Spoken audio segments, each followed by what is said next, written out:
بسم اللہ الرحمن الرحیم۔ شروع اللہ کے نام سے جو بڑا مہربان نہایت رحم والا ہے۔ السلام علیکم دوستو۔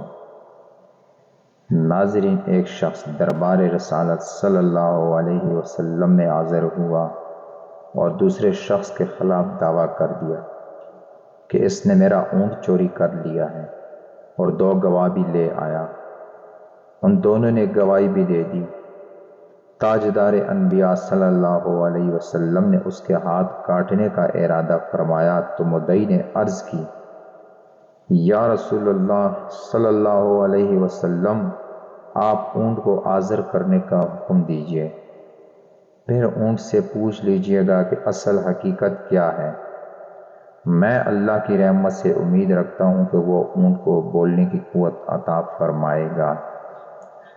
چنانچہ حضور تاجدار مدینہ صلی اللہ علیہ وسلم نے اونٹ کو پیش کرنے کا حکم دیا۔ اونٹ آیا۔ حضور نبی کریم صلی اللہ علیہ وسلم نے فرمایا، اے اونٹ، میں کون ہوں اور یہ ماجرا کیا ہے؟ اونٹ فصیح زبان سے بولا کہ آپ صلی اللہ علیہ وسلم اللہ کے رسول ہیں۔ یا رسول اللہ صلی اللہ علیہ وسلم، اس مالک کا ہاتھ نہ کاٹے، کیونکہ مدعی اور یہ دونوں گواہ منافق ہیں۔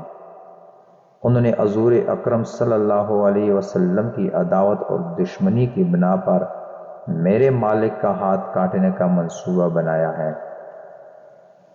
حضور تاجدار مدینہ صلی اللہ علیہ وسلم نے اونٹ کے مالک سے پوچھا، وہ کون سا عمل ہے جس کی برکت سے اللہ تعالیٰ نے تجھے اس مصیبت سے بچا لیا ہے؟ عرض کیا، یا رسول اللہ، میرے پاس کوئی بڑا عمل نہیں ہے، لیکن ایک عمل ہے، وہ یہ کہ اٹھتا بیٹھتا آپ صلی اللہ علیہ وسلم کی ذات گرامی پر درود شریف پڑھتا رہتا ہوں۔ حضور تاجدار مدینہ صلی اللہ علیہ وسلم نے فرمایا، اس عمل پر قائم رہ، اللہ تعالیٰ تجھے دوزخ سے یوں ہی بری کر دے گا جیسے تجھے ہاتھ کٹ جانے سے بری کیا ہے۔